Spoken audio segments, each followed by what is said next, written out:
Today, we're honored to have Ms. Julia Wu with us. She is the Senior Director of Global Procurement in one of the top pharma companies. Thank you very much for your time. Firstly, may we have a quick snapshot of your industry and employer? Sure. I'm working in healthcare industry. So our company is one of the top global healthcare company, which including the pharmaceutical business unit as well as medical device business unit. So our company is driven by a set of values and principles that challenge and inspire every one of us to put the needs and the well-being of people we serve first. So the people in our company blend heart, science, and ingenuity to change the trajectory of health for humanity. So our company is one of the leading healthcare company with global headquarters based in East Coast of United States. We operate manufacturers in most of the major geographic regions of the world, which with research facilities in United States, Belgium, China, India, Netherlands, Switzerland, and United Kingdom, with additional R&D support in over 30 other countries. And I've been working in my company for more than 13 years.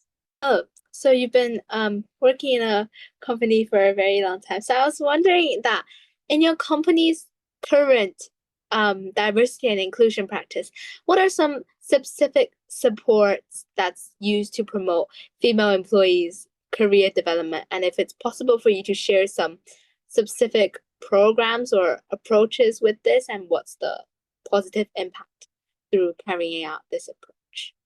Good question, Jean. We've been often asked that question. So from our colleagues or friends who are interested in joining our company. So there are many programs to support women talent in our company. But also not support the women talent in our own company, but also the society we live. So let me give you one program as one of the many as an example, what we call Y Stand 2D program. So I guess everybody, including yourself, you know the STEM, right? Yeah. Science, technology, engineer, and math. So our program called Y STEM 2D. So that stands for Women in Science, Technology, Engineering, Math, and Manufacturing. So we have two M, double M, right? So given our company has a lot of manufacturing sites, so manufacturing is one of a big component for us to recruit and develop talent. So what we call this program YSTEM 2D. What we believe women can be catalysts for creating healthier people, healthier community, and a healthier world. So as one of the leading healthcare company, we are taking groundbreaking action that drives positive change for women of all the ages in the STEM 2D ecosystem around the world. And we value and harness the power of diversity of our company and our customers. So this program has three parts. The first part is youth. So the teenage, our future woman talent, right? So to spark girls and young women who are interested in STEM 2D subject. So our company reach out them wherever they are, in urban centers, in small towns, villages, and rural communities. All the girls, no matter their religious, race, gender identity, or ability. So they are all welcome to join our company's Y Stand 2D program and events. So as one of our company's goal in 2025, we aspire to engage 1 million girls in STEM 2D activities in the year. So for us, there are many ways to engage girls, share my career journey, and present material in a school setup or organize a learning experience with the girls. So this is the first part of the program. Our major engage, that's the youth, the young girls. That's our future talent. And the second part of this program is the university. So our company strives to advance bold life change program. We are in collaboration with a global community of vital academic institutions and partners to remove the barriers and create a sustainable movement for the advancement of women in STEM 2D degrees, research, and beyond. So in our company, we do have Scholar Award program aimed to fuel the development of female women leaders in STEM 2D leaders, and the feed STEM 2D talent pipeline by awarding and sponsor women at their very critical career in each of the STEM 2D disciplines, which including, again, science, technology, engineering, math, and manufacturing, and design. So this is the second part of the program. The third part of the program, the professionals, the woman talent that's already joined our company, or that we are interested in attract those talent. So in our company, we aspire to be the employer of choice for women. We are focusing on the growing the career of women and accelerate the female pipeline in this area with the goal of achieving equal representative of women. So in our professional program, we champion and celebrate the power of diversity, equity, and inclusion through reimagining this, how we recruit, how we develop and retain the world best STEM 2D talent. So this is, I just give you in a nutshell of the YSTEM 2D program. Thank you so much for this overview of the program. And it's obvious that American organizations have strived very significant efforts to accelerate women's development. So from your perspective, what's the business logic that's related to this? And does this mean that it will also optimize the organization's efficiency? There's some statistic shows if a leadership has more diverse setup, right, with men and women, that company will be more healthier, more sustainable growth. I forgot which company, but back to year 2008, one of the we all know the financial crisis, right? One of the biggest financial company in Wall Street, of course, went bankrupt. And that board of directors, all men, right? So that's an bad example. So if you're asking me when I'm working, I'm working a very diverse leadership company. So I do view that it is not only at the leadership, but every layer of the organization. So here are a couple of things, what I can think, the benefits of being a very diverse talent and leadership. First is it can bring diverse perspective, right? The diverse perspective brings innovation and creativity.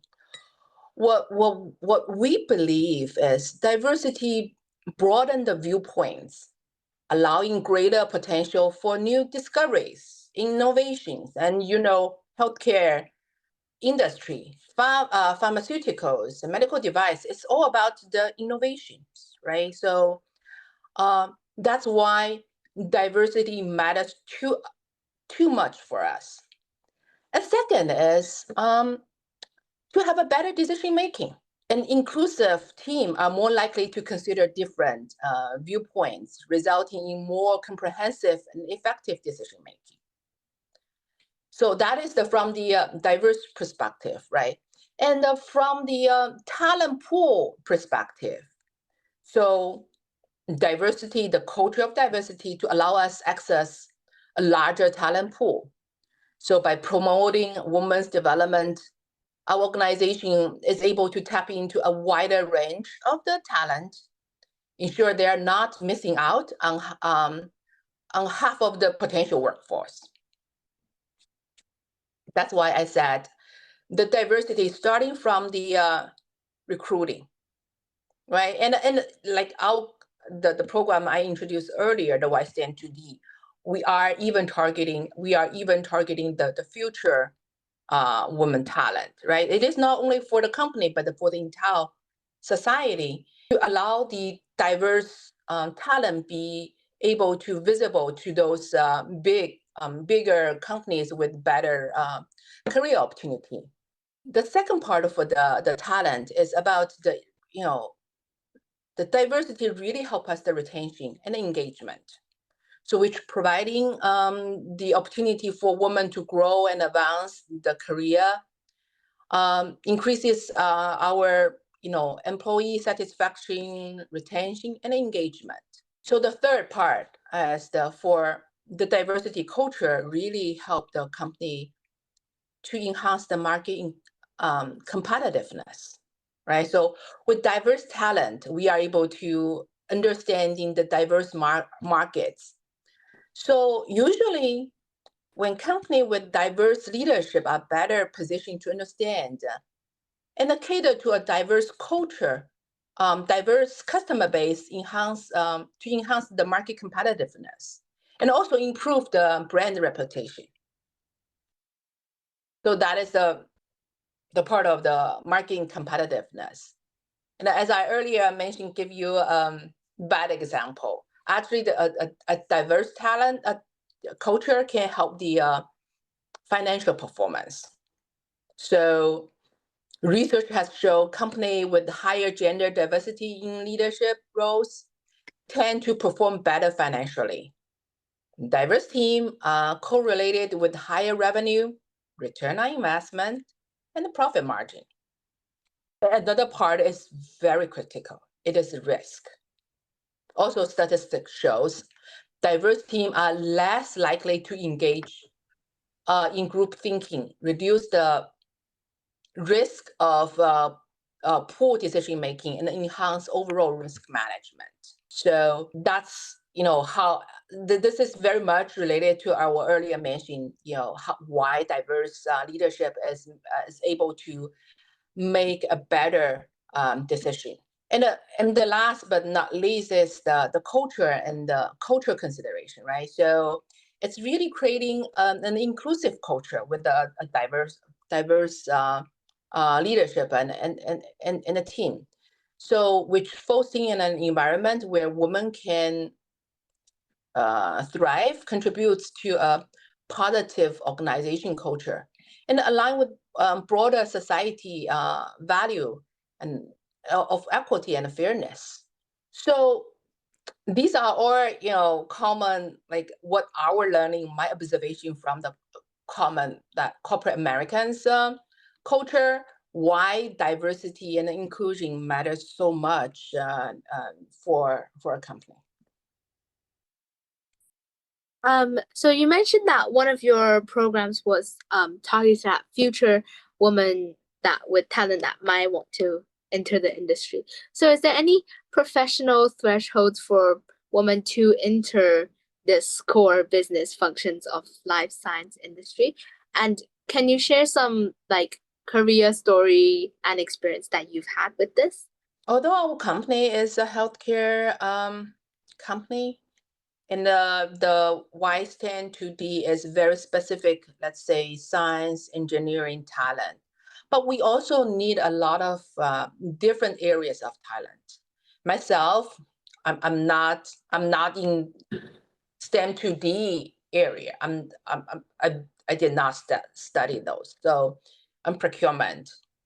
So to answer your first question, is there any high threshold for women to enter this industry? My answer is depends on, right? Depends on which area to go. Of course, if you want to be a scientist in our R&D organization, of course you need to be a PhD, right? The better, the merrier. But if you are studying finance or marketing, I won't say Or like myself, supply chain procurement. I won't say industry could be a barrier for women to enter um, in this industry, but it's really about yourself. That's why when I give the career advice to some of the young women in their early career, I always recommend them to read a book. I'm pretty sure you've already read that book. That's Lean In, written by Sheryl Sandberg, who was the CEO of Facebook, right? This is a very powerful book that addresses the challenge that women face in workplace. I guess I read this book probably 10 years ago. That surprised me. I thought a lot of challenge when I was facing, that is a lot of related to the culture, the Eastern Asian culture. But that book really opened an eye for us. It is not about Eastern and Western culture. It is really about the culture in the professional workplace. It is about how women view ourselves and how we think the other view us, right? So a couple of things, my key takeaway by read the book, by also my personal career experience. The first thing is the ambition and leadership.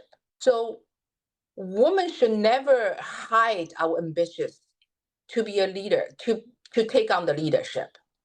We need to embrace that our ambitions. I still remember Sandra said this, and I said, in the book, and I told this to a lot of my colleagues and my team members, that we women often hold ourselves back because of the societal expectation, right? Yeah. So if you walk into a conference room, a room of band leaders there, and you're a young, very junior, associate, just joined the company. Sometimes even it's not young, right? It's a woman associate just coming to this conference. There are two seats. One seat is at the table. Another seat is at a corner. Woman has the tendency to sit behind at a corner seat. So I remember what Sheryl Sandberg said: sit on the table, get a seat on table. Women need to lean in. So you need to share the ambitious, and you want to the leadership, right? So I often telling my team member, when there is a position open, it's a career advance. The male candidates, when they have 60% of confidence, they will apply during the interview. So I'm so ready. I was born for that position. But most of women candidates, they doubt ourselves, or we doubt ourselves 100 times. Not until the time say I'm 100% ready and then go for that. That's the difference between man and woman, right? So first, we need to be ambitious and embrace the, and show our ambitious and take on the leadership. And the second is the self-doubt. How we overcome the self-doubt. The early example, I think a lot of my female peers or team members has the same, we have the same conversation. We often doubt ourselves. Am I sure I can do this job? My first time, like when I think about 13 plus years ago when I first joined this company, so I'm supporting I need to build a team to supporting the pharma R&D organization in China. I know nothing about the pharma R&D. I know nothing about those scientific things. How can I do a procurement work supporting pharma R&D by knowing nothing? In the first 6 months when I joined the company, every day I ask my question, can I really do this job? And in the end, and I told myself, it took the company 10 months. I went through 11 rounds of interview to hire me to join this company because I joined from a very different industry, very different experience. They must seeing something from me they cannot find the other candidate. And there's no way 11 leader could be wrong. So I need to work hard and to prove they made the right decision. So even the self-doubt is a journey, right? Everybody has that. Even senior leader like Sheryl Sandberg has that doubt. That is a big reflection for me.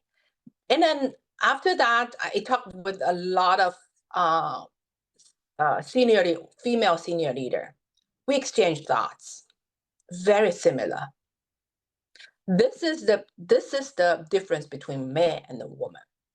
And then that come to my third part, is the mentorship and the sponsorship. Most of the time when you doubt yourself, and mentorship and the sponsorship really help you, right? In the career, in the professional career. So I'm often encourage my team member to seek out mentors and advocates who can help us to navigate through the career and through the corporate. And we should be always build our own board of director who can help us and advocate and sponsor our career. To, as I mentioned earlier, we need to let be seen and be know our ambitious to take on leadership. So these are my some of my advice or learning through that many decades of the career journey. Okay, thank you. As a Chinese woman who is currently working in a US, how do you compare the culture and social system that's used to support women's career growth and development? Well, first, I have to say, as a woman leaders in big corporate, there's the challenge. It is not that much difference between East and West.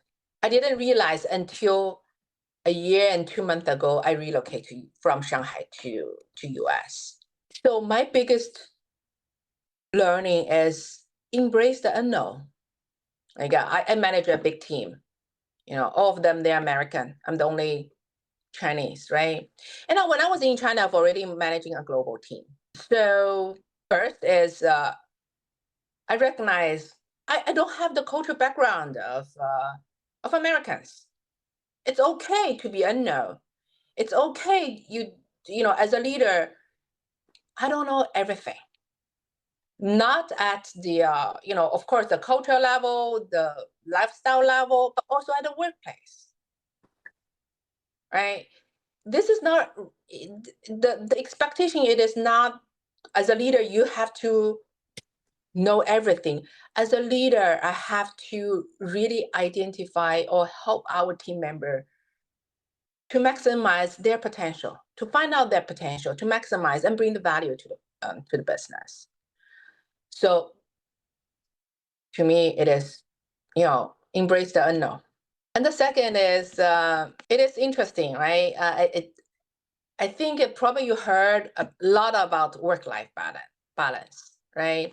Especially in those global companies, no matter you work in China, Asia, or Europe, or in US, everybody talking about work-life balance.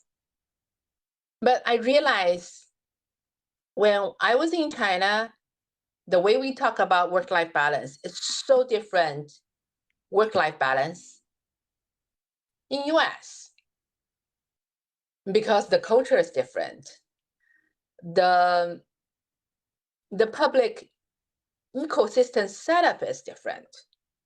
So that's really means very different about work-life balance.